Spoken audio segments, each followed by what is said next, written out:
remets toutes choses entre les mains et puis nous allons commencer, frères et sœurs. Prions.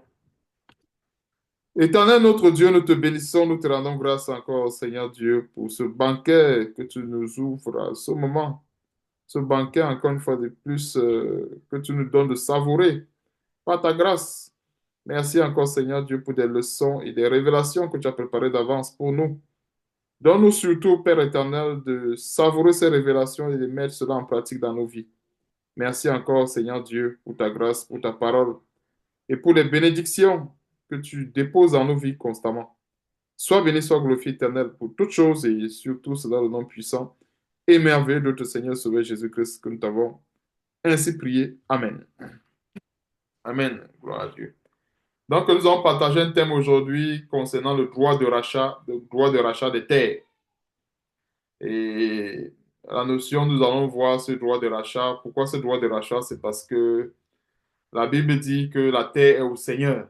Et en ce qui concerne la terre, il y a toujours un côté physique et un côté spirituel. C'est comme l'eau. C'est pareil. Et ce sont des choses que ce soit la terre, que ce soit l'eau, ce sont des entités qui appartiennent au Seigneur. Et il y a beaucoup de révélations qui se cachent. Et dans le droit de rachat des terres, on va comprendre qu'en fait, depuis la fondation du monde, la terre a toujours appartenu. En fait, Dieu a toujours. En fait, la terre a toujours appartenu au Seigneur. Donc, de manière plus simple, la terre a toujours appartenu au Seigneur et la terre, c'est une propriété de Dieu. C'est pour cela que, comme la Bible dit, quand le propriétaire de toutes ces terres nous demande de rechercher les choses d'en haut, c'est parce qu'il connaît ce qui est meilleur. Parce que c'est le Seigneur qui nous recommande de rechercher les choses d'en haut. Ouais, un peu. Et si Dieu nous le recommande, c'est parce que justement, il sait que c'est meilleur. C'est meilleur. Mais on va se limiter aujourd'hui sur le droit du rachat des terres. Et c'est un principe qui a été bien élaboré dans l'Ancienne Alliance.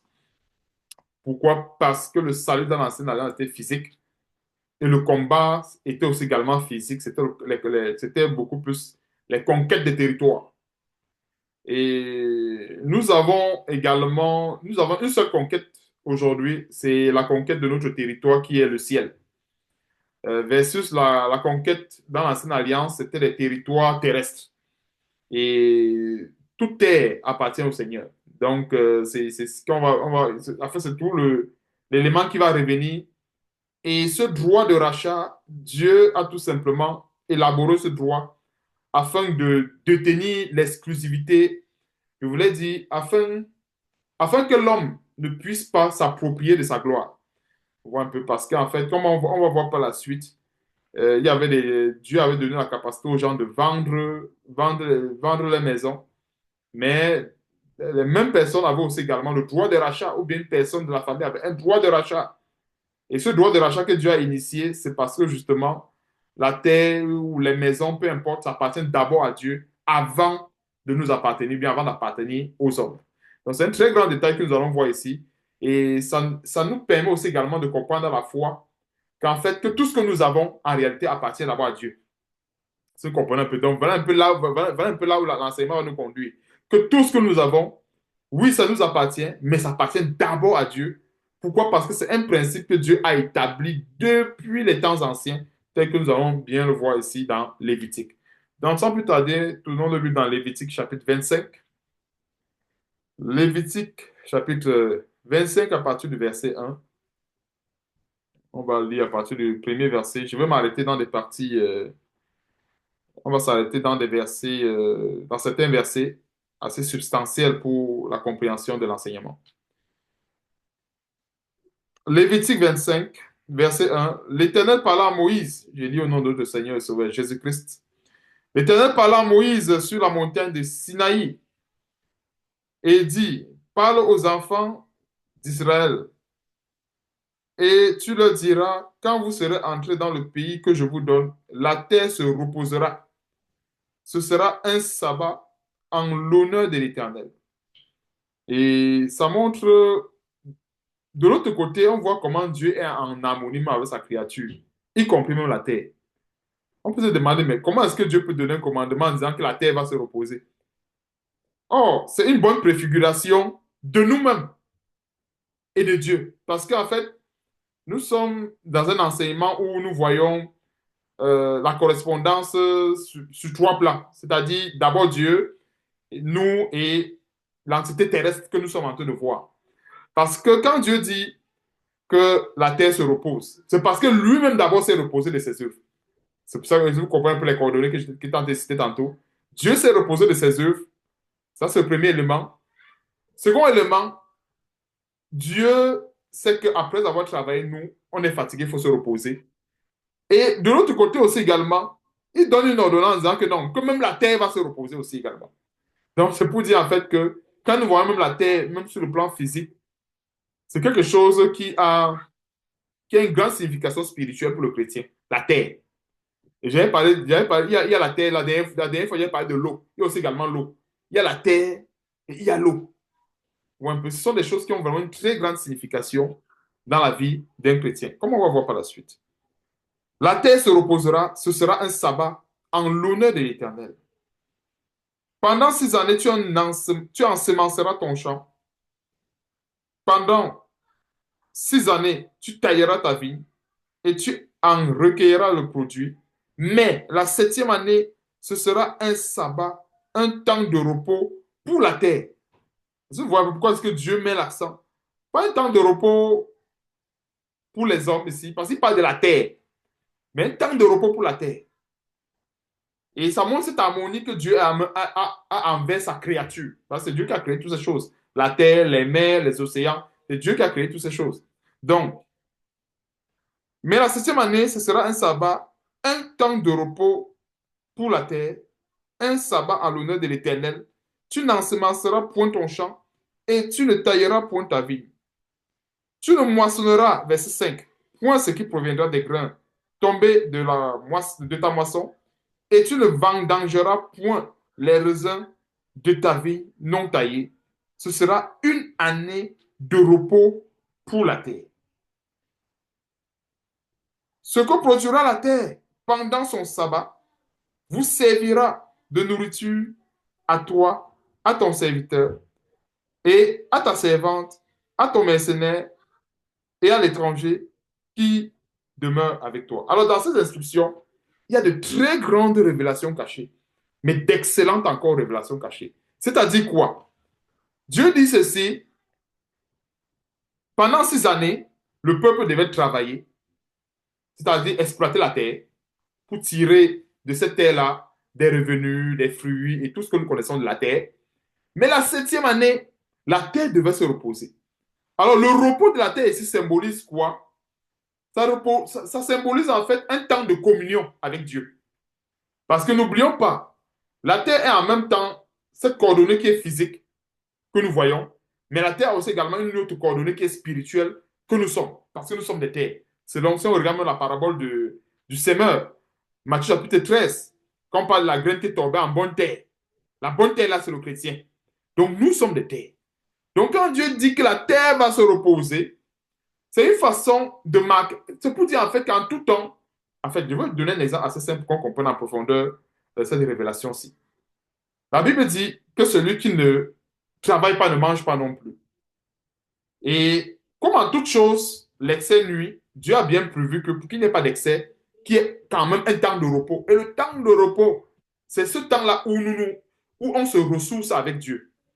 Et si vous comprenez un peu, si on comprend un peu ce qu'il veut, c'est ce temps-là où on se ressource avec Dieu. C'est dans ce temps-là, en fait, que Dieu nous charge comme des batteries.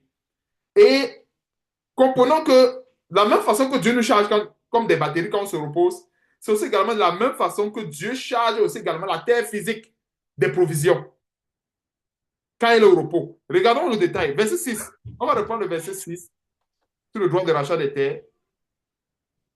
Ce que produira la terre pendant son sabbat. Donc, la terre est ici au repos, mais elle produit quand même. Donc, c'est pour Dieu aussi également veut nous faire comprendre un détail, c'est que nous n'avons pas des choses. En fait, nous n'avons pas des bénédictions ou bien nous n'avons pas des produits de la terre parce qu'on travaille ou bien parce qu'on est assez fort. Pourquoi? Parce que même la terre en étant au repos, Dieu peut générer des produits même dans un sol qui est au repos. Vous comprenez un peu les révélations que Dieu veut nous faire sortir ici. Parce que Dieu dit à son peuple, parce que si on prend la parole de Dieu qui dit ceci, celui qui ne travaille pas, qui ne mange pas non plus, on peut penser qu'en fait, que pour manger, il faut forcément travailler 24 sur 24, il ne faut jamais se reposer. Alors que Dieu dit que non, il doit avoir un temps de repos pour la terre. Et même quand cette terre-là est au repos, Dieu fructifie cette terre qui est au repos. Est-ce que nous comprenons un peu la version que Dieu veut nous faire comprendre? Donc, nous travaillons par principe, par obéissance à Dieu, et nous ne travaillons pas parce que nous sommes esclaves. C'est ça la différence. Parce qu'il y a une différence entre travailler parce qu'on obéit à la parole de Dieu et travailler parce qu'on est esclave. Parce qu'en fait, une personne qui est esclave, à un moment donné, ne sait même plus s'arrêter. Il travaille, travaille, travaille, travaille. Alors que celui qui travaille par obéissance aux ordonnances du Seigneur connaît observer ce qu'on appelle un temps de repos. Et le temps de repos ici, c'est le temps où, en fait, Dieu a bien permis que la terre ait ce temps pour pouvoir se ressourcer avec Dieu. Donc, Satan peut mettre dans l'intelligence de quelqu'un que non, en fait, le temps de repos là, peut-être la personne va perdre les choses, ou bien la personne ne va pas avoir assez de ressources. Non. Regardons un peu au verset 6. Ce que produira la terre pendant le sabbat. Oh, pendant ce sabbat, pas d'ensemencement, rien, rien, rien, rien, rien. Mais la terre devait produire des choses. Et dans le domaine de l'agriculture, il y a aussi également la jachère. Et la jachère a aussi également le même principe. On laisse la terre s'enrichir pour que lorsqu'on va pouvoir ensemencer, la terre soit riche. Donc, c'est pour dire quoi? Dieu a prévu toutes choses pour notre bien. Et comme je dis, en fait, la terre ici, sur le plan physique, ça, en fait, nous avons des grandes révélations nous concernant nous. Et c'est ce que nous sommes en train de voir. Donc, le sabbat que le peuple de Dieu devait observer, la septième année, renvoie à un repos essentiel à tout homme, en fait, je voulais dire à tout chrétien, autant pour moi, beaucoup plus, parce que nous voyons aussi adressé au peuple de Dieu. C'est pour dire, oui, nous travaillons sous le soleil, mais nous avons un temps de repos que Dieu nous a ordonné dans sa parole pour qu'on puisse se ressourcer avec lui, ou bien pour qu'on puisse recharger les batteries en d'autres termes. Verset 7. C'est toujours le produit de la terre, à ton bétail et aux animaux qui sont dans ton pays. En fait, ce que produira la terre pendant le sabbat vous servira de nourriture. À toi, à ton serviteur et à ta servante, à ton mercenaire et à l'étranger qui demeure avec toi, à ton bétail et aux animaux qui sont dans ton pays, tout son produit servira de nourriture. Tu compteras 7 sabbats. Donc, ce qu'on voit ici, le premier repos ici, c'est le sabbat. C'est-à-dire, le peuple de Dieu devait travailler 6 années, et la septième année devait être de sabbat. Maintenant, verset 8, tu compteras 7 sabbats. Nous sommes dans un autre repos, nous sommes en train d'entrer dans le jubilé, un autre repos qu'on appelle le jubilé. Mais on va voir la différence entre le jubilé et le sabbat, c'est que le sabbat, c'était uniquement pour le peuple de Dieu, et le jubilé, c'est pour tout le monde, comme on va voir dans la suite. Verset 8, tu compteras 7 sabbats d'année, 7 fois 7 années, donc 49 années, 49 ans, oui. Et les jours de ces 7 sabbats d'année feront 49 ans. C'est ça que je disais tantôt. Le 10e jour du 7e mois, c'est-à-dire dans le multiple de 7, on est à la 49e année, tu feras retentir les sons éclatants de la trompette le jour des expiations. Vous sonnerez la trompette dans tout votre pays. Donc, en 49e année, il fallait sonner la trompette dans tout le pays. Et vous vous sanctifierez maintenant la 50e année. C'est-à-dire que la préparation, c'est avant la trompette. Maintenant, la 50e année, vous vous sanctifierez, et vous vous sanctifierez autant pour moi la 50e année. Vous publierez la liberté. Maintenant, ce n'est pas seulement sur le peuple de Dieu, la liberté où? Dans le pays, pour tous ses habitants. Donc, il y a un détail ici, c'est que la liberté ici n'est pas seulement pour le peuple de Dieu, mais pour tous ses habitants, c'est-à-dire l'étranger, tous les habitants de la terre. Ce sera pour vous le jubilé. Comme je dis encore une fois, pour vous le jubilé, chacun de vous retournera à sa propriété et chacun de vous retournera dans sa famille. Donc, c'est en quelque sorte le superlatif de, enfin, le très, très, très, très grand repos par rapport au sabbat. Parce qu'on voit ici le sabbat, c'est un repos réservé au peuple de Dieu. Mais nous avons aussi le jubilé, c'est un repos que Dieu avait décrété après un certain nombre d'années. On voit ici, après cette sabbat, la 50e année, bien sûr, il y avait un jubilé qui était réservé pour tous les habitants du pays.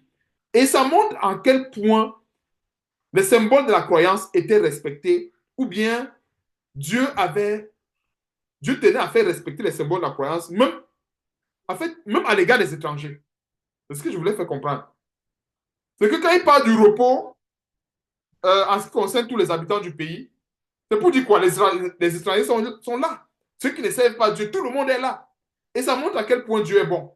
Que la parole de Dieu n'est pas seulement pour les chrétiens, mais aussi également, même pour ceux qui ne connaissent pas Dieu. Et le jubilé ici, ça renvoie à quoi? Ça renvoie à la grâce. Le jubilé renvoie à la grâce. Parce que quand nous méditons sur Jean 3,16, qu'est-ce qu'il est écrit? Car Dieu a tant aimé le monde. Dieu n'a pas seulement aimé les chrétiens ou ses disciples. La Bible dit le monde entier. Parce que quand on dit le monde, c'est un ensemble infini. Parce que le chrétien, tout le monde, Dieu a aimé tout le monde. Et il a donné son Fils unique. Parce que le Seigneur Jésus-Christ, il est venu mourir sur la croix pour les chrétiens et pour les non-chrétiens, sorciers, toute personne confondue. Donc c'est une forme, en fait, l'œuvre de la croix, c'est une forme de jubilé. C'est pour ça que la Bible dit que tout ce qui s'est fait dans l'Ancienne Alliance, c'est l'ombre des choses à venir. Et parce que quand nous voyons le repos ici, c'est pour le peuple de Dieu, mais le jubilé ici, c'est pour tout le monde. C'est-à-dire, c'est une période où Dieu libère tout le monde. C'est pour ça qu'au 10e verset de Lévitique 25, il est écrit, et vous vous sanctifierez la 50e année, vous publierez la liberté dans tout le pays. C'est quoi cette liberté en vrai qu'il faut publier dans tout le pays? C'est bien sûr cette liberté en Jésus-Christ. C'est ça la bonne nouvelle qu'il faut qu'on publie aujourd'hui. Donc, dans l'Ancienne Alliance, il était question de publier un jubilé après X nombre d'années. En l'occurrence, nous sommes en train de voir 50 ans ici. Mais aujourd'hui, le jubilé que nous sommes censés publier, c'est chaque jour, chaque seconde.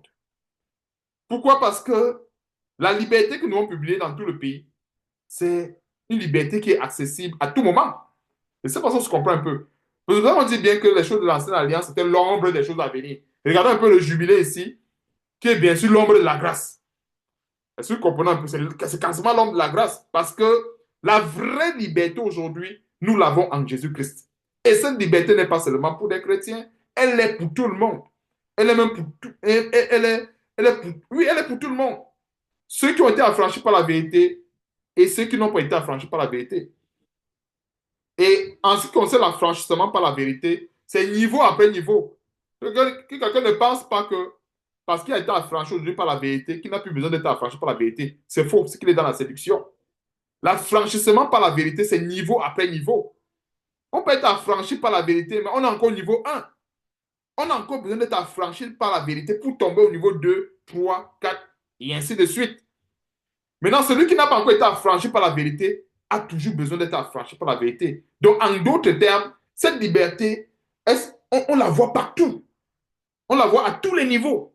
Que ce soit au niveau de celui qui n'est pas converti, au niveau de celui qui est converti, au niveau de celui qui persévère, on a toujours besoin d'être délivré, en d'autres termes. Parce qu'aujourd'hui, quand on parle de la délivrance, il y a beaucoup de gens qui voient beaucoup plus ce côté spectaculaire. Non, ce n'est pas ça la délivrance. La vraie délivrance, aujourd'hui, c'est que Dieu nous apporte la lumière là où il y avait les ténèbres dans nos vies. Voilà la délivrance. Aussi simple que ça. C'est tellement simple. Ce n'est pas une question de gesticuler ou de tomber sur rouler. C'est pas ça la base, c'est le spectacle. La vraie délivrance, c'est quand Dieu nous apporte la lumière là où il y avait les ténèbres. Point. Là où il y avait les ténèbres, quand Dieu apporte la lumière, il nous a délivrés. Et si on remarque bien, c'est un processus. Ça veut dire que là où nous avons encore les ténèbres dans nos vies, c'est à cet endroit-là où on a besoin de délivrance. Et ainsi de suite. Et si on remarque bien, on a toujours besoin de délivrance. Parce qu'en réalité, la parole de Dieu, c'est cette lumière-là qui vient chaque fois chasser les ténèbres. Quand nous recevons la lumière de la parole de Dieu, ça vient anéantir un côté des ténèbres dans nos vies. Et c'est comme ça qu'on progresse. Parce que le plus les ténèbres sont chassées, le plus c'est comme ça qu'on s'épanouit et on grandit spirituellement parlant. Parce qu'on ne peut pas grandir spirituellement parlant s'il y a les ténèbres. Parce que les ténèbres, en fait, ça fait reculer le chrétien et ça le maintient dans ce qu'on appelle la stagnation. Je ne sais pas si vous entendez ce mot. Un chrétien qui stagne. Parce que justement, les ténèbres, le péché et tout ça, ça fait stagner. Ça ramène en arrière. Or, quand on accepte la délivrance, comme je disais encore une fois de plus, pas celle-là qui est spectaculaire, mais celle-là qui nous a franchis réellement et qui apporte la véritable lumière. Parce que quand on est délivré, il y a ce que j'appelle l'impact sur le plan physique. C'est-à-dire que c'est vrai, le cœur est impacté, mais même dans le comportement. C'est-à-dire ça se reflète à l'extérieur. C'est pour ça que le Seigneur disait ceci, que votre lumière luise. Parce que lorsque la parole de Dieu a impacté le cœur, même dans le comportement aussi également, elle impacte. Et c'est à ce moment qu'on confirme par les actes que oui, telle parole m'a véritablement affranchi. Donc, continuons. Voilà le jubilé, qui est un grand élément que nous voyons également dans la grâce. Verset 11. La 50e année, autant pour moi, excusez-moi, la 50e année, ce sera pour vous le jubilé. Vous ne semerez point. Toujours le même principe du sabbat.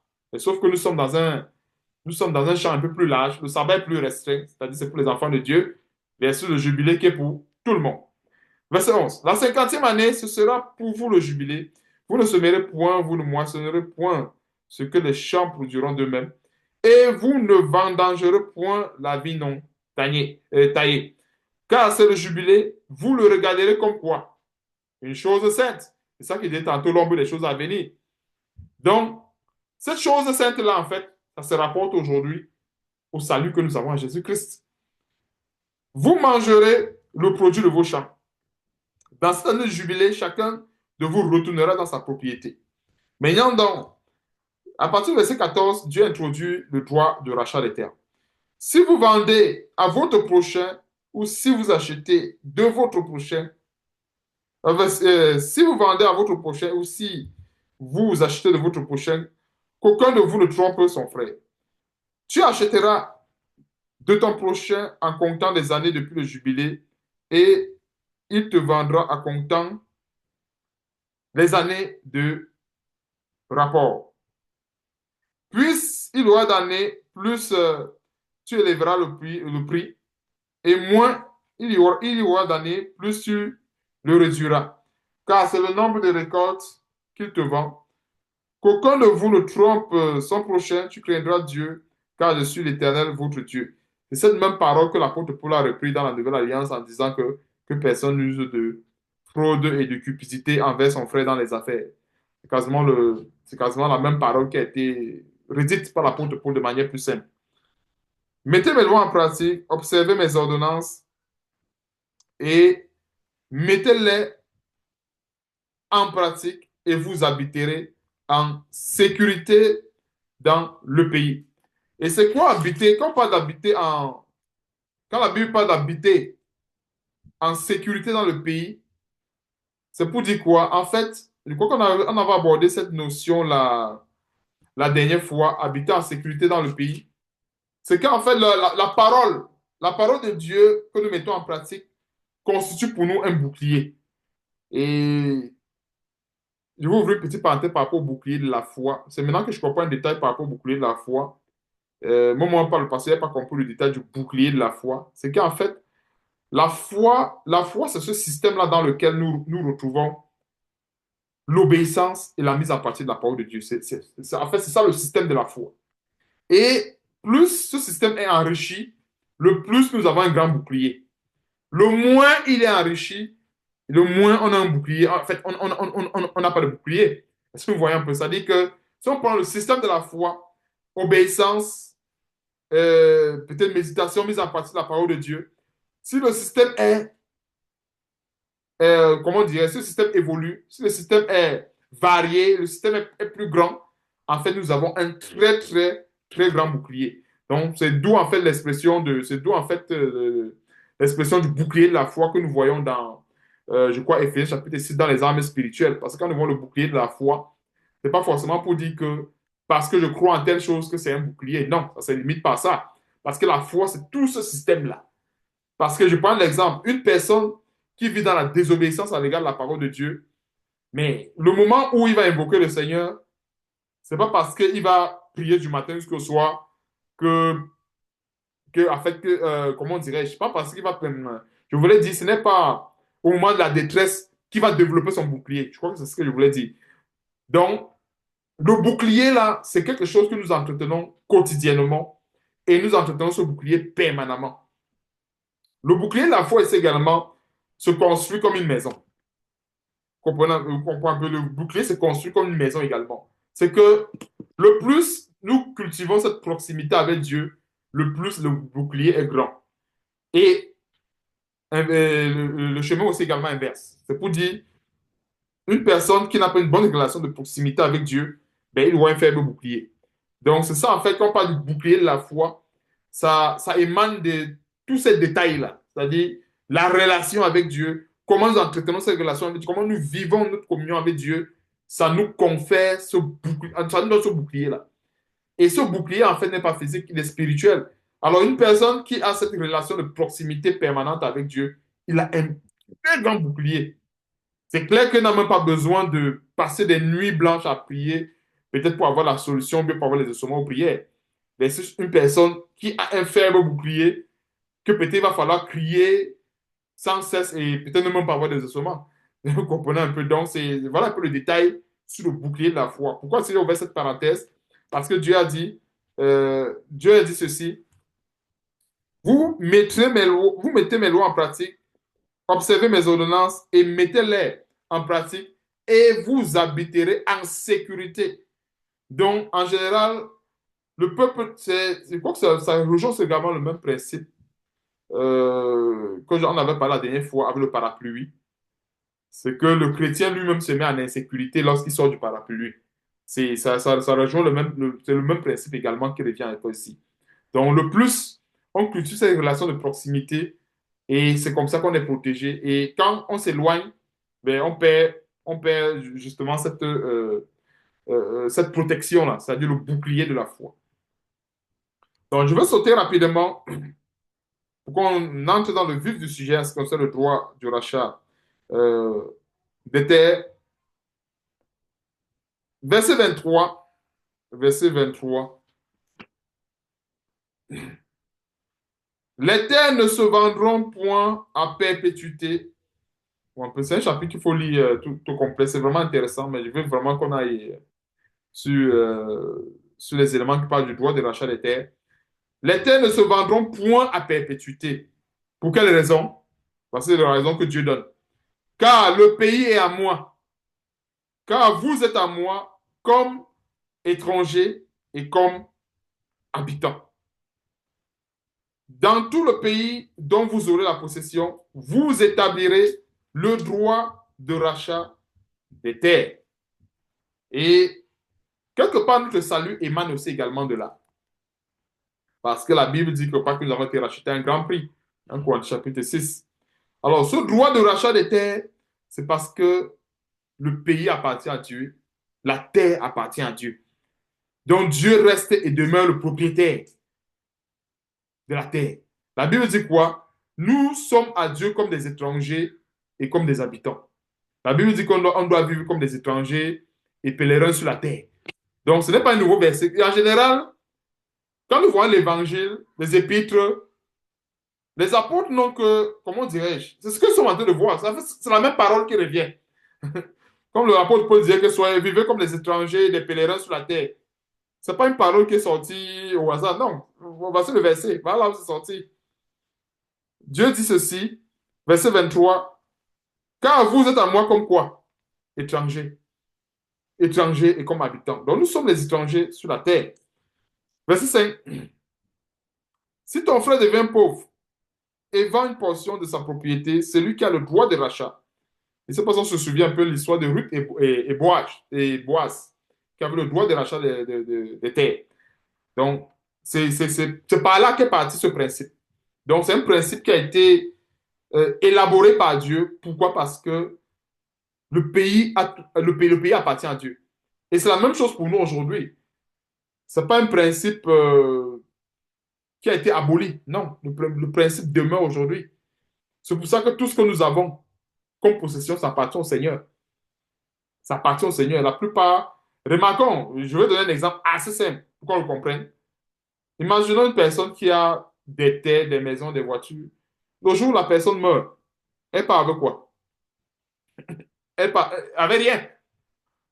La personne part rien. Il y a même tellement de... Et des fois même, il y a des situations où les gens viennent même profaner le corps.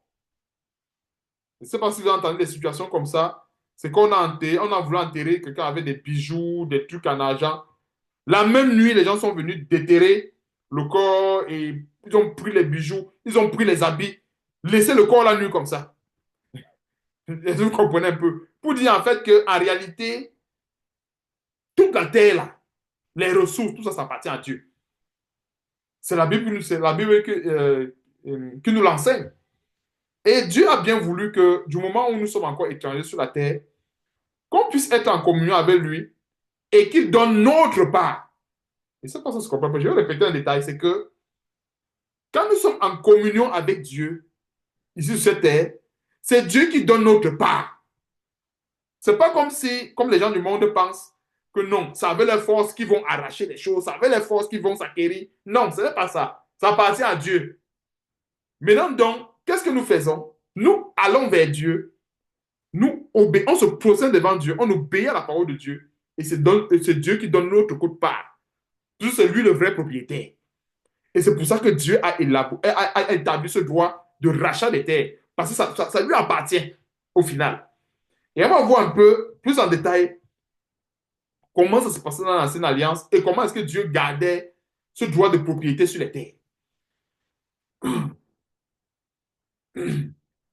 Verset 26. Si un homme n'a personne, donc je reprends le 25, si ton frère devient pauvre et vend une portion de sa propriété, celui qui a le droit de rachat, son plus proche parent, viendra et rachètera ce qu'a vendu son frère. Si un homme n'a personne qui ait le droit de rachat et qu'il se procure lui-même de quoi faire son rachat, il comptera des années depuis la vente, restituera le surplus à l'acquéreur et retournera dans sa propriété. S'il ne trouve pas de quoi lui faire cette restitution, ce qu'il a vendu restera entre les mains de l'acquéreur jusqu'à l'année du jubilé. Au jubilé, il retournera à sa propriété et l'acquéreur en sortira. Donc, toujours est-il qu'il y avait une limite pour posséder un bien. La limite extrême ici, c'était quoi? Le jubilé. Donc, c'est pour dire en quoi? C'est pour dire quoi? Dans ce jubilé-là, nous voyons non seulement la grâce de Dieu, mais nous voyons aussi également la puissance de Dieu. C'est-à-dire, les hommes vont, malgré la technologie avancée, aujourd'hui, on va dire la technologie avancée, les hommes peuvent vivre longtemps, mais ils vont vivre longtemps, mais ils vont finir par mourir. Je donne une manière un peu plus simple pour illustrer un peu le jubilé, pour dire en fait que Dieu nous a limité même déjà, Dieu a limité les hommes, même en fait, de par la mort, Dieu a montré aux hommes qu'en fait, vous allez, vous allez beau inventer des choses, mais vous n'allez jamais défier cette limite que j'ai placée dans la vie de tout homme. C'est-à-dire, pour les chrétiens, on va dire c'est le sommeil, mais pour ceux qui ne connaissent pas Dieu, c'est la mort. Mais Dieu a placé cette limite-là. De la même façon que nous voyons ça avec le jubilé, on va reprendre un peu cette situation d'un homme qui devient pauvre. C'est si ton frère devient pauvre et vend une portion de sa propriété, celui qui a le droit de rachat. Quand on voit le cas de Ruth, celui qui a le droit de rachat, c'était Boaz. C'est pour ça qu'il a racheté la portion de terre qui appartenait à Naomi. Et il a aussi également fait le rachat même de. On va aller un peu lire plus en détail un peu les petits détails sur Naomi. Et on va comprendre comment la terre aussi également cette composante spirituelle qui nous concerne. Donc, si ton frère devient pauvre et vend une portion de sa propriété, celui qui a le droit de rachat, son plus proche parent, viendra et rachètera ce qu'a vendu son frère. Maintenant, dans un cas où il n'y a personne, parce qu'il peut arriver un cas où il n'y a personne. Alors, si un homme n'a personne qui a le droit de rachat, en ce moment, il n'y a pas un vide dans la loi. Ce qui est bien avec la parole de Dieu, c'est que Dieu a tout prévu.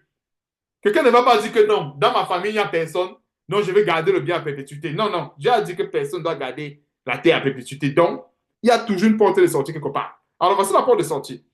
Verset 26. Si un homme n'a personne qui ait le droit de rachat et qu'il se procure lui-même de quoi faire son rachat, Dieu certainement pourra ouvrir les portes à cette personne afin qu'il puisse se procurer de quoi faire son rachat. Alors on continue.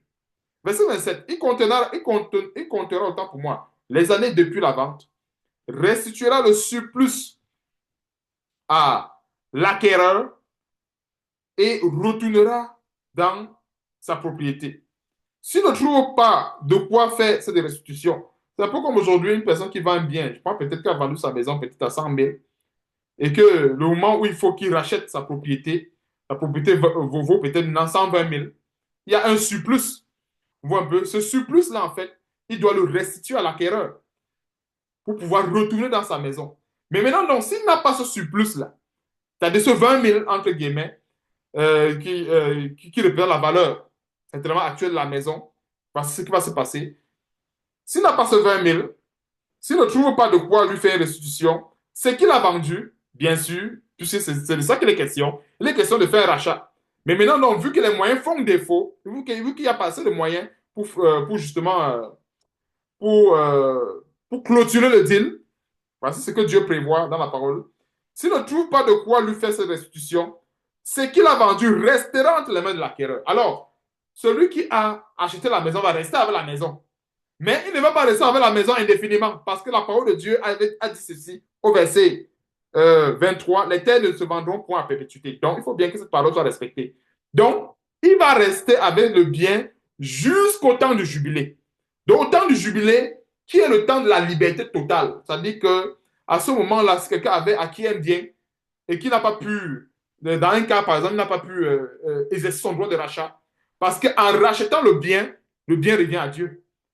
Je ne sais pas si on se comprend un peu, parce que c'est à travers ce droit de rachat que Dieu s'approprie du bien. C'est pas ça qu'on comprend. Je même comprendre vraiment ce détail du droit de rachat des terres. Parce que le droit de rachat des terres, en fait, c'est une loi que Dieu a donnée aux hommes afin de demeurer propriétaire. Vous voyez un peu, parce qu'une personne qui exerce un droit de rachat, en fait, c'est Dieu. Puisque c'est un droit que c'est Dieu qui a fondé. Donc, à chaque fois qu'il y a un droit de rachat, c'est Dieu qui garde la propriété en réalité et en vrai de la chose. Mais maintenant, donc, au moment où cette personne ne peut pas exercer en bonne et due forme ce droit de rachat, comme il se doit, alors la personne va demeurer dans le, comme on a dit ici au verset 28, s'il ne trouve pas de quoi lui faire cette restitution, ce qu'il a vendu restera entre les mains de l'acquéreur. Donc, s'il a vendu un terrain, il a vendu une maison, l'acquéreur va garder ce bien, mais au jubilé, il n'y aura pas de choix de sortie. C'est-à-dire que le droit de cette personne va s'expirer au jubilé. Au jubilé, il va sortir et laisser le bien justement à l'acquéreur. C'est à ce moment maintenant que le droit de rachat pourra vraiment entrer en compte pour le compte de Dieu, parce que c'est le droit que Dieu a établi afin que tout bien, ou bien afin que les hommes ne puissent pas avoir un bien à perpétuité. Pourquoi? Parce que, comme on l'a vu au verset 23, le pays appartient à Dieu. Donc, verset 29, si un homme vend une maison d'habitation dans une ville entourée des murs, il aura le droit de rachat jusqu'à l'accomplissement d'une année. Depuis la vente, son droit de rachat durera un an. Il a toujours été que quelqu'un vend sa maison, mais il a encore le droit de racheter. Donc, c'était toujours un peu une histoire que, en fait, oui, toi qui achètes la maison, mais attends-toi à te faire déposséder de ton bien. C'est-à-dire parce que c'est pas pour toi. De toute façon, le bien appartient à Dieu. Donc, tu viens d'acheter une maison aujourd'hui, bah, après un an, il peut venir encore, l'acquéreur, je voulais dire le vendeur peut encore venir réacheter le bien. Mais si cette maison est située dans une ville entourée de murs, mais si cette maison située, si cette maison située dans une ville entourée de murs n'est pas rachetée avant l'accomplissement d'une année entière, elle restera à perpétuité à l'acquéreur et, et à ses descendants, il n'en sortira pour un jubilé. Comme je dis encore une fois de plus, il y avait toujours la limite. Donc, pour ce cas-ci, du verset 29, on a un autre cas où la maison qui est vendue est dans une ville entourée de murs. Si maintenant, dans les un an qui s'écoule, Le vendeur n'a pas exercé ce droit de rachat, alors la maison devait rester à l'acquéreur, mais devait rester à l'acquéreur et à ses descendants. Mais toujours est-il qu'à l'année de jubilé, ce droit de propriété de l'acquéreur devait s'expirer, tout simplement. Donc ça montre que, en fait, Dieu avait émis ce droit afin que le bien ne puisse pas rester aux hommes éternellement. Maintenant, on va aller directement aux Lévites. Verset 32. Quant aux villes des Lévites et aux maisons qu'ils y posséderont, les Lévites auront un droit perpétuel de rachat. Celui qui achètera des Lévites une maison sortira au jubilé de la maison vendue et de la ville où il la possédait, car les maisons des Lévites sont leur propriété au milieu des enfants d'Israël. Pour les Lévites, c'est un peu plus sévère parce que ils devaient non seulement sortir de la maison qui avait été vendue, mais ils devaient également sortir de la ville. Vous voyez un peu, donc pour les Lévites, comme c'était les serviteurs de Dieu, parce que dans les autres cas qu'on a vus, c'est que au jubilé, par exemple, les gens devaient sortir de la maison. Donc, ils pouvaient sortir de la maison, aller peut-être dans une autre maison à côté. Mais quand c'était pour les Lévites, l'acquéreur, bien celui qui a acquis le bien, venant des Lévites, devait sortir même de la ville. Il ne devait pas seulement sortir de la maison, mais il devait quasiment, admettons que la personne est dans la ville de Québec, il devait aller dans une autre ville, peut-être Vancouver, Toronto, parce que justement, c'était un bien qui appartenait aux Lévites. Pour les Lévites, c'était un peu plus sévère. Verset 33. Celui qui rachètera des Lévites une maison sortira au jubilé de la maison vendue et de la ville où il la possédait, car les maisons des villes des Lévites sont leur propriété au milieu des enfants d'Israël. Verset 34, je vais un peu m'arrêter ici. Les champs situés autour des villes des Lévites ne pourront point se vendre, car ils en sont, autant pour moi, ils en ont à perpétuité la possession. Donc, toujours pour les Lévites, il y avait un peu une certaine particularité dans le droit de possession, bien dans le droit de rachat, à cause du fait qu'ils servaient dans la tente d'assignation. En fait, qu'est-ce qu'on peut retenir ici, c'est qu'en fait, en réalité, ce droit de rachat des terres que Dieu avait institué était un droit fondamental, non seulement qui maintenait Dieu comme unique propriétaire de la terre. C'est-à-dire que Dieu est unique propriétaire de la terre. C'est lui qui a créé la terre, donc c'est lui qui en est, qui reste et qui demeure l'unique propriétaire. Nous ne sommes que des étrangers, comme on a vu dans le verset. Nous ne sommes que des locataires, entre guillemets. Je vais donner un exemple assez clair. Tous ces gens qui ont des immeubles aujourd'hui, euh, si on fait même l'erreur, je prends peut-être l'exemple, je vais parler des cas où il y a eu des profanations des corps. Et ce sont des choses qui sont réelles. Des gens où on dit que non, celui-là était trop riche. On va l'enterrer peut-être avec sa montre en or qui coûtait 10 millions d'euros.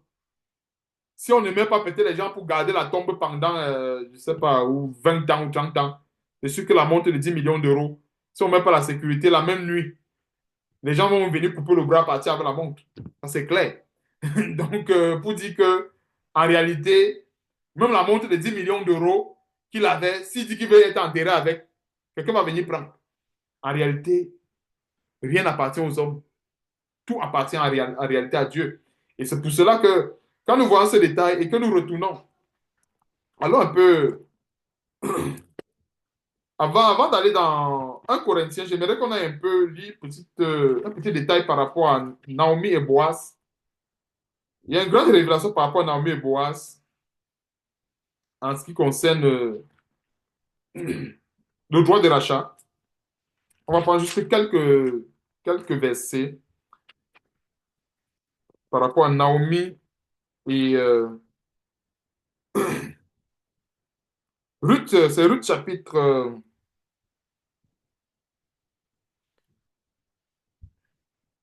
4. Ruth chapitre 4.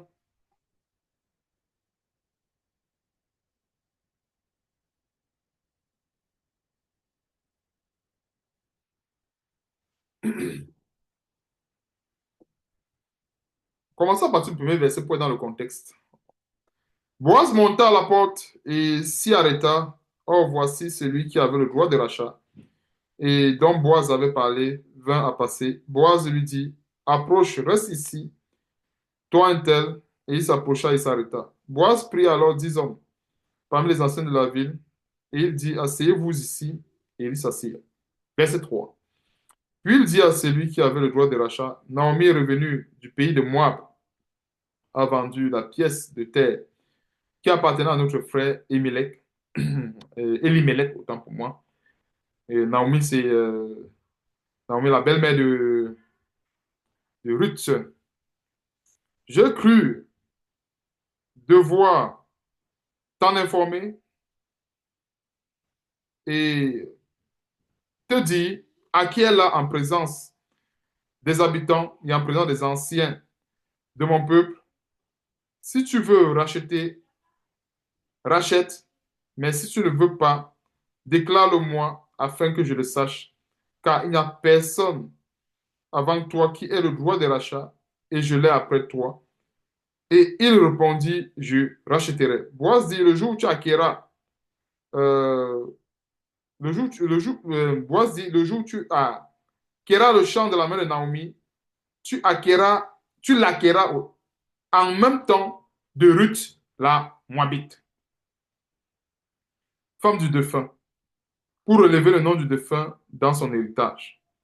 Et celui qui avait le droit de rachat répondit, je ne puis pas racheter pour mon peuple, crainte de détruire mon héritage.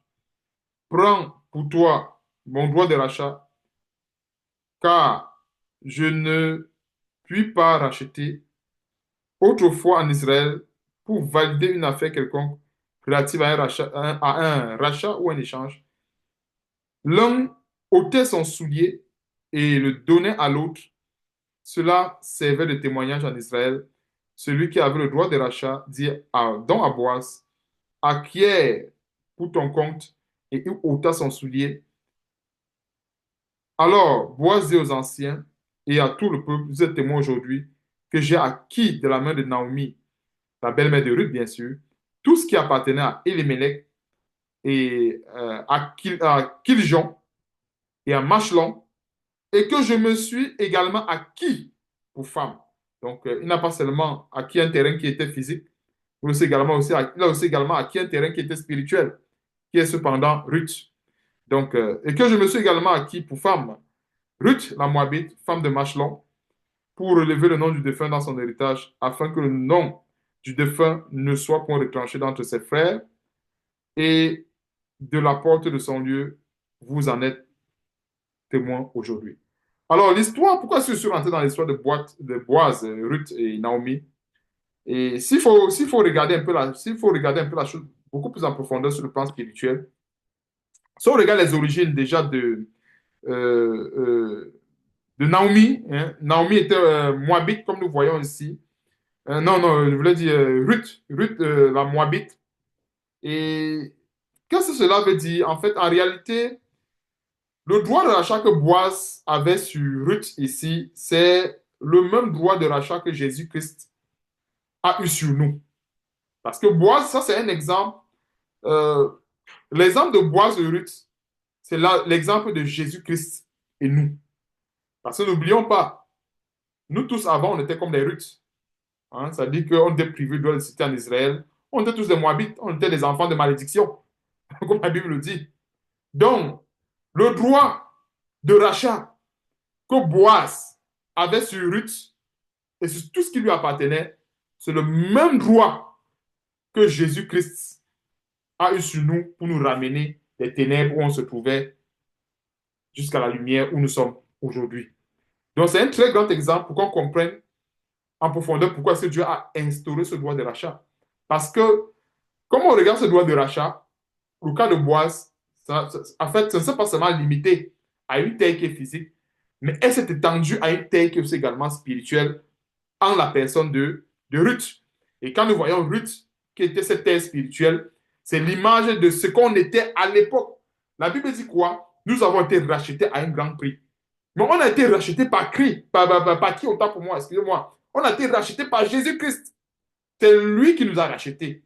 Et il y a beaucoup d'exemples qui illustrent qu'en fait, que Boaz ici est une bonne révélation, entre guillemets, de l'œuvre que Jésus-Christ a accompli sur la croix pour nous. Parce que regardons un détail, c'est que celui qui avait le droit de rachat répondit, je ne puis pas acheter pour mon compte, crainte de détruire mon héritage. Donc il y a beaucoup de relations profondes. Pourquoi il ne peut pas de détruire son héritage? Il a le droit de rachat. C'est-à-dire que si ce droit n'avait pas une composante spirituelle, où était la destruction de l'héritage? Parce que celui qui avait le droit de rachat, comme on a lu dans Lévitique 25, celui qui a le droit de rachat, il peut racheter. Mais qui parle de détruire son héritage, on comprend bien en fait que la composante de son droit de rachat n'était pas seulement physique, mais il était aussi également spirituel. Or, quand on revient sur Jésus-Christ, c'était la seule personne, c'était le seul qui pouvait en vrai nous racheter. C'était le seul. Et personne d'autre, en dehors de Jésus-Christ, personne ne pouvait nous racheter. Et c'est pour cela qu'en fait, lui, c'est lui celle qui nous a rachetés. C'est lui celle que Dieu a choisi pour nous racheter.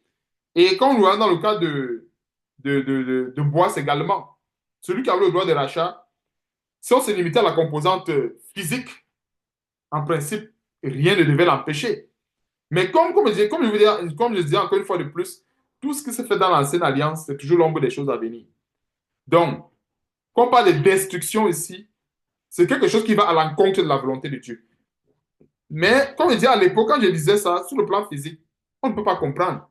C'est quand même difficile à comprendre comment une personne a le droit de rachat, mais il dit qu'il ne peut pas exercer ce droit de rachat. C'est ça parce qu'on comprend un peu que c'est un peu louche, un peu, comment dirais-je, selon les sens, on peut ne pas comprendre ça. Mais spirituellement parlant, en fait, ça se comprend. Ça se comprend dans la mesure où, en fait, pour le cas de Ruth ici, la Moabite, c'était pas une question d'exercer un droit de rachat physique, mais c'était aussi également question d'exercer un droit de rachat spirituel.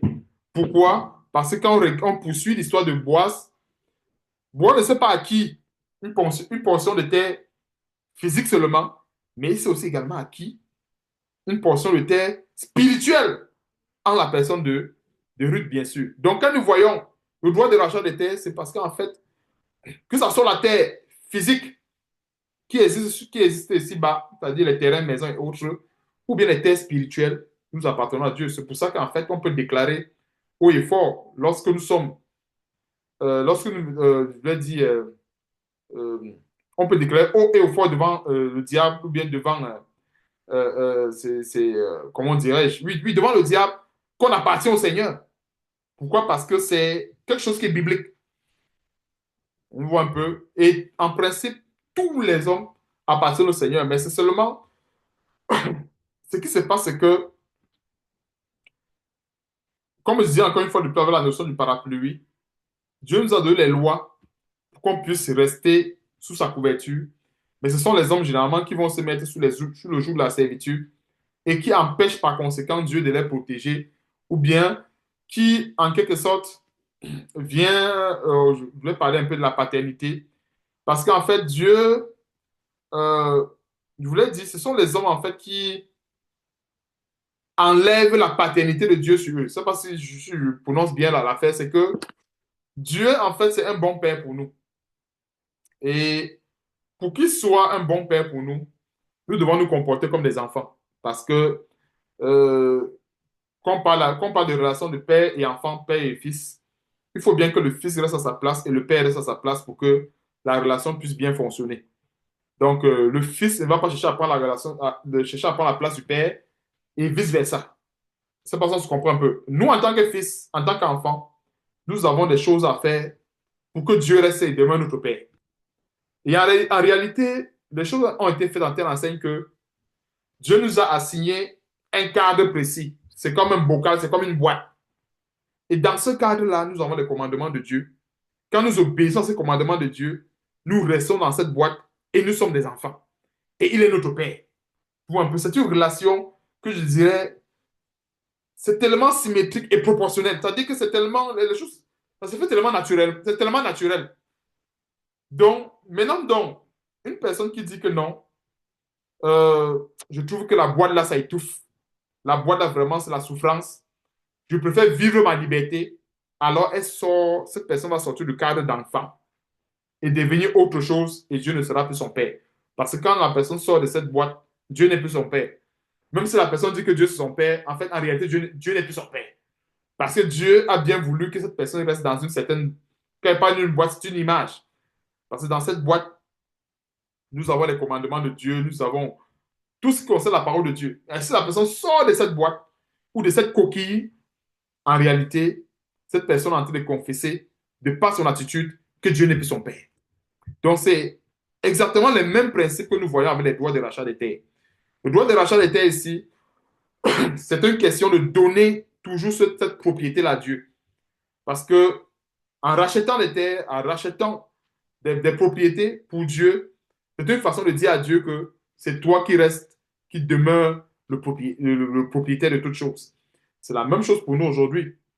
En acceptant Jésus-Christ comme Seigneur et Sauveur, qu'est-ce qui se passe? Il nous rachète et nous, et par conséquent, nous avons également accepté Dieu comme notre Père et nous devenons également la propriété de Dieu. Donc, c'est tout un élément, c'est un enseignement qui s'enchaîne à tous les niveaux, que ce soit les terres physiques comme des terres spirituelles.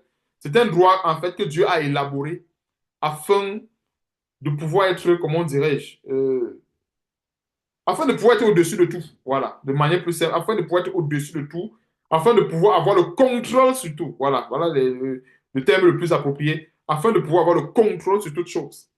Parce qu'on ne peut pas contrôler quelque chose qui n'est pas sous notre gouverne. C'est-à-dire que si quelque chose n'est pas sous notre gouverne, on ne peut pas vraiment la contrôler. Et Dieu a bien voulu que Moïse, comme on a vu dans Lévitique 25, puisse aller donner ce commandement au peuple de Dieu afin que ses enfants puissent vivre en sécurité. Donc, que Dieu soit loué, c'est ici que je termine cet enseignement sur le droit de rachat des terres. Et en résumé, on a vu comment ce droit de rachat ne se limitait pas seulement sur les terres physiques, mais qu'elles allaient aussi également plus loin sur les terres spirituelles. Et comme je dis encore une fois de plus, le droit de rachat des terres, c'était une très grande notion, en fait, qui, en fait, c'était une très grande révélation sur les terres que nous sommes. D'abord, pour commencer, les terres que nous sommes. Des terres que nous sommes, pourquoi? Parce que nous avons été rachetés à un grand prix. Et comme dit, des terres que nous sommes, parce que quand vous regardez la parabole du semeur, nous sommes cette bonne terre qui avons reçu la bonne sémence et qui donne des grains et autres. Alors, quand Dieu élabore ce droit de rachat des terres, c'est parce que justement, il veut demeurer l'unique propriétaire de ces choses. Et c'est, comment dirais-je, c'est une très bonne chose pour nous aujourd'hui. Ça nous permet de comprendre qu'en réalité, que non seulement nous sommes des pèlerins, mais que Dieu peut assurer, comment dirais-je, comme on a vu avec le sabbat, c'est que quand nous obéissons à Dieu, Dieu nous nourrit, Dieu nous garde. Voilà. Parce qu'on a vu que la septième année du sabbat, la terre qu'on ne devait pas ensemencer, la terre qu'on ne devait pas porter des fruits en terre, devait quand même produire pour les autres années.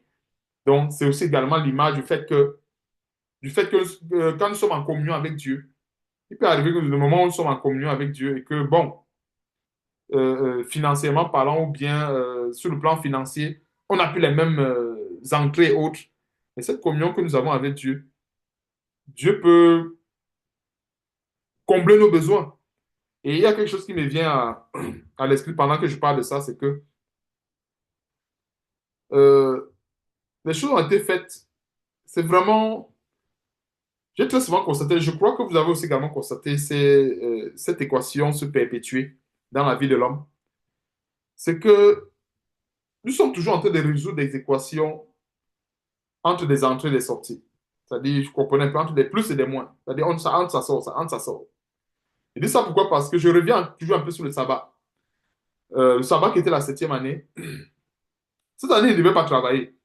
Ils devaient rester chacun dans leur maison, ils devaient demeurer en communion avec Dieu, se sanctifier, garder la relation avec Dieu. Et des fois, Satan peut nous séduire en nous faisant comprendre que non. En restant comme ça, il n'y aura que des moins. Alors que c'est faux. Il ne va pas seulement avoir des moins. Pourquoi? Parce que Dieu qui était un très bon gestionnaire, en passant, notre Dieu, c'est un très, très, très, très, très bon gestionnaire. Comme je disais, en fait, c'est que euh, la vie, si où nous sommes, c'est une question, nous gérons des plus et des moins. Ça veut dire quoi gérer des plus et des moins? Ça entre 10 dollars, des fois ça sort 12 dollars, des fois ça sort 9, des fois ça sort 5. Et des fois, ça peut entrer même seulement 1 dollar, mais rien ne sort. Et ça, on se comprend un peu. C'est, là où je veux nous amener, c'est avec ce temps de repos-là. C'est que des fois, on peut être dans une situation où, oui, rien n'entre, mais en fait, ce que nous gagnons en plus, c'est que il y a la santé. Déjà, la santé, c'est une grande chose. La santé, c'est quelque chose d'immense, vraiment d'immense. Il y a la santé, il y a la crainte de Dieu, il y a la paix qui surpasse l'intelligence et autres. Et ça, pourquoi? Parce que la santé, par exemple, et la paix que je vais les citer tantôt, sont les choses qui tirent pleinement du juste, en fait, je voulais dire qui tirent, en fait, qui font en telle sorte que les hommes dépensent énormément. Ces deux choses-là. J'ai pris la paix et la santé. Pourquoi? Je vais vous donner des exemples assez palpables. Il y a beaucoup qui pensent qu'ils vont avoir la paix en allant dans les bois de nuit ou en allant dans les circuits et autres. Mais là-bas, ça dépense de l'argent. C'est-à-dire qu'ils veulent acheter une paix qu'ils ne peuvent pas avoir. Donc, ils vont aller travailler, aller ramener 20 dollars, mais aller dépenser dans les circuits maladie 40, 50 dollars. Mais généralement, il y a cette séduction-là. C'est que comme il y a un flux continu qui rentre, des fois, les gens ne se rendent pas compte que oui, ça sort aussi beaucoup. Pourquoi? Parce qu'en réalité, c'est que quand ça rentre, des fois, on a beaucoup l'œil sur ce qui rentre et souvent on oublie que ça sort aussi. Or, des fois, quand ça ne rentre pas, comme ça ne rentre pas et qu'il y a une bonne stabilité, on peut se dire que non, on est dans le négatif. Mais non, on n'est pas dans le négatif. Pourquoi? Parce que, comme je disais que Dieu c'est un bon gestionnaire, c'est que de l'autre côté, il préserve du dévoreur. Je vous parle pourquoi? Parce que c'est des choses que je crois que vous avez aussi également vécu des situations comme ça. C'est que une personne, je suis souvent les gens disent, dès que la personne a l'argent, l'enfant tombe malade. Il ne comprend pas. Tout son argent, ça part. Il va y retravailler encore l'autre. Dès que l'argent rentre, c'est la maman qui tombe malade. Ça sort, ça sort, ça sort. Il va y retravailler encore l'autre. Dès que l'argent rentre, l'autre enfant reprend. Et vous voyez un peu. Or, des fois, l'esprit de la personne peut se borner sur le fait que, bon, l'argent, ça entre quand même. Mais ça sort tout le temps. Vous voyez un peu? Ça sort tout le temps. Mais Dieu va dire, OK, reste sur place, fais ma parole et autres. Les maladies, là, je veux bloquer tout ça. Et tu vois, au final, la personne va rester côté maladie, accident, machin, tout ça, c'est bloqué. Et ça fait que la personne, oui, bien sûr que ça n'entre pas peut-être beaucoup, mais il peut arriver qu'un frère vienne dire, OK, frère, je t'ai gardé un t-shirt. Ou bien, voilà même le repas qui était gardé. Mais le repas que le frère a gardé a une valeur monétaire qu'on peut estimer. Peut-être que c'est une pizza de 50 dollars. Ça fait 50 dollars de plus qui est rentré sous forme de la pizza. Mais le frère n'est pas sorti pour aller travailler. Donc, je donne seulement un peu un petit exemple par rapport à la gestion pour dire que quand nous regardons ce commandement de Dieu qu'il a donné à son peuple pour le sabbat, qu'il ne devait pas travailler durant une année. Imaginons, durant une année, il ne devait pas aller travailler, il devait rester dans la maison. Question de se ressourcer avec Dieu et tout. Mais Dieu dit que ce que la terre va donner va les nourrir. Donc, pour nous faire comprendre qu'en fait, c'est très important la communion avec Dieu. Et des fois, nous les hommes sommes seulement séduits par le fait que ça rentre. Mais on ne voit pas aussi également le détail que, oui, c'est rentré, mais à peine c'est rentré, voilà l'enfant qui est couché. Tu dis que, mais, comme si des fois, chez nous, on va dire que l'enfant entendait seulement que ça rentre. Après, ça rentre, ce n'est plus l'autre. Souvent, c'est l'autre qui prend. Ainsi de suite. Donc, finalement, il y a un plus un, moins deux, plus. Finalement, c'est le négatif. Alors que Dieu peut dire, OK, c'est vrai, zéro, tu as peut-être zéro rentrée, mais comme je parlais encore l'exemple, le frère qui va venir avec une pizza peut-être de 50 dollars, ça fait plus 50 dollars. Ce n'est pas peut-être en termes de finances, mais cette pizza, on peut l'estimer en termes d'argent. Avec la paix, avec la communion, et voilà un peu la. Quand on dit que, quand je disais souvent l'habitude de dire que le chrétien est riche, voilà un peu la richesse du chrétien. C'est la vraie, voilà un peu la vraie richesse. Et en plus de tout ce que je venais de dire tantôt, il y a la paix, il y a la tranquillité. Et comme je dis, une paix, j'ai des collègues, il y a des gens qui sont addicts à la cigarette, la drogue et autres. Pensons-nous qu'ils cherchent quoi? Ils cherchent la paix. Mais cette paix-là, ils dépensent des milliers de dollars pour l'avoir et ils ne l'ont pas. Ils continuent de dépenser. Ils continuent de dépenser. Et c'est pour ça qu'en fait, je dis que en fait, le chrétien est le plus riche parce qu'en réalité, même s'il est dans une année de repos, la paix déjà qu'il a là, c'est beaucoup. Vous comprenez un peu? C'est beaucoup parce qu'une autre personne, pour avoir le même équilibre, parce qu'en fait, nous les chrétiens, nous sommes dans un système où, avec la parole de Dieu, nous sommes en équilibre parfait. Dans l'équilibre du chrétien, un chrétien vraiment qui craint Dieu, il est en, il est en équilibre. Son équilibre, je ne sais pas comment je dois expliquer. Les mots me manqueraient pour décrire en réalité son équilibre. En fait, il est parfaitement équilibré, de manière plus simple. Maintenant, dans son état-là, une autre personne qui n'a pas la crainte de Dieu va dépenser des milliers de dollars et n'aura même pas cet équilibre. C'est vrai, il n'aura pas. Tandis que la personne est équilibrée avec 0 dollar. Juste la parole de Dieu. Juste l'évangile qui est gratuit, la personne a l'équilibre. Mais une autre personne va dépenser. Et des fois, c'est ça. Pourquoi est-ce que je parle de ces éléments? Certainement, Dieu a bien voulu euh, qu'on comprenne un peu les détails sur nos richesses. On voit un peu les vrais détails sur nos richesses. Parce qu'en fait, quand on parle de la richesse du chrétien, c'est bien sûr des éléments comme ça que la parole de Dieu mentionne. On voit un peu cette paix qui surpasse l'intelligence, cette grâce, cette communion que nous avons avec Dieu. C'est quelque chose vraiment, vraiment, vraiment de grand. Que Dieu vraiment nous garde et nous préserve cette paix jusqu'à la fin, parce que des fois, ce n'est pas évident, des fois, de garder cette paix, parce que Satan vient souvent nous troubler avec certaines situations. Il vient souvent pour nous ôter la paix, mais que vraiment que Dieu nous aide à préserver cette paix-là jusqu'à la fin, afin que la terre que nous sommes continue d'être la propriété exclusive de notre grand Dieu et notre Seigneur Sauveur Jésus-Christ. Amen. Donc, que Dieu soit loué, que Dieu soit loué pour toutes choses, et que toute la gloire revienne à Dieu et à notre Seigneur Sauveur Jésus-Christ. Donc, s'il te plaît, Emmanuel, donne-nous un mot de prière dans la grâce de Dieu, et puis se verra la semaine prochaine, si Dieu le veut.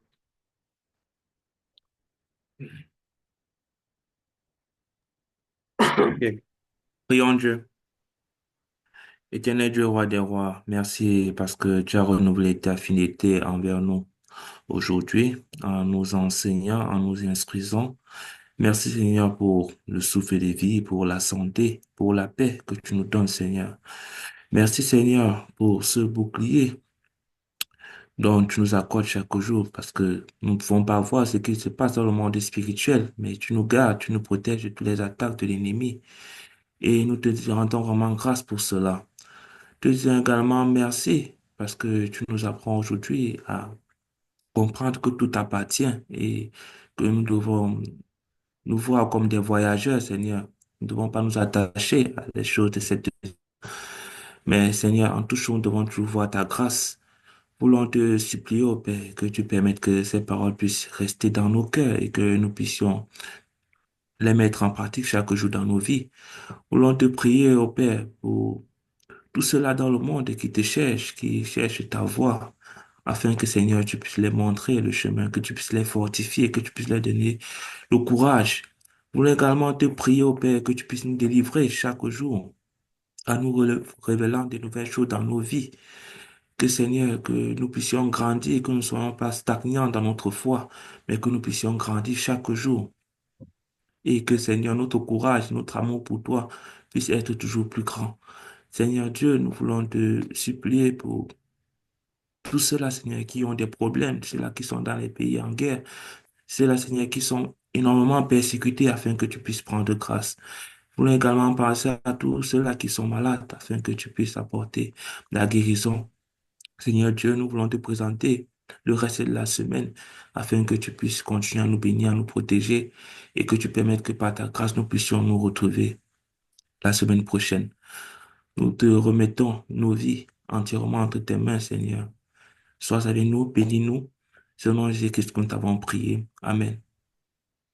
Amen, amen, amen, gloire à Dieu. OK, on va se dire plaise à Dieu la semaine prochaine. Que Dieu soit loué encore pour nos vies et pour la foi.